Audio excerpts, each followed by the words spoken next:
যুক্তরাষ্ট্রের ওয়াশিংটনে প্রেসিডেন্ট ভবনে হোয়াইট হাউসের কাছে সিক্রেট সার্ভিসের সদস্যদের সঙ্গে বন্দুকযুদ্ধের ঘটনা ঘটেছে। এতে অন্তত দুজন গুলিবিদ্ধ হয়েছেন। স্থানীয় সময় শনিবার সন্ধ্যার দিকে হোয়াইট হাউস কমপ্লেক্সের ঠিক বাইরে পেনসিলভানিয়া এভিনিউ এবং 17th স্ট্রিট নর্থ ওয়েস্টের সংযোগস্থলে এই ঘটনা ঘটে। ঘটনার পরপরই পুরো হোয়াইট হাউস জুড়ে চরম আতঙ্ক ছড়িয়ে পড়ে এবং দ্রুত পুরো এলাকা পুলিশ ঘিরে ফেলে। ঘটনার সময় মার্কিন প্রেসিডেন্ট ডোনাল্ড ট্রাম্প হোয়াইট হাউসের ভেতরে অবস্থান করছিলেন।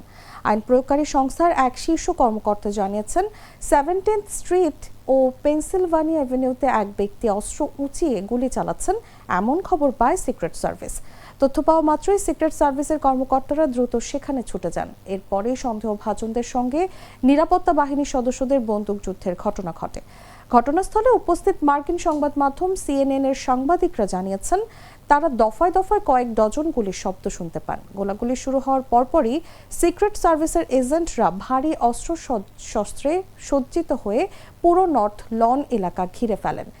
FBI পরিচালক কাশ প্যাটেল সামাজিক যোগাযোগ মাধ্যম এক্সে এক পোস্টে জানান, ব্যুরোর বিশেষ দল দ্রুত ঘটনাস্থলে পৌঁছেছে এবং পরিস্থিতি নিয়ন্ত্রণে সিক্রেট সার্ভিসকে সব ধরনের সহায়তা দিচ্ছে।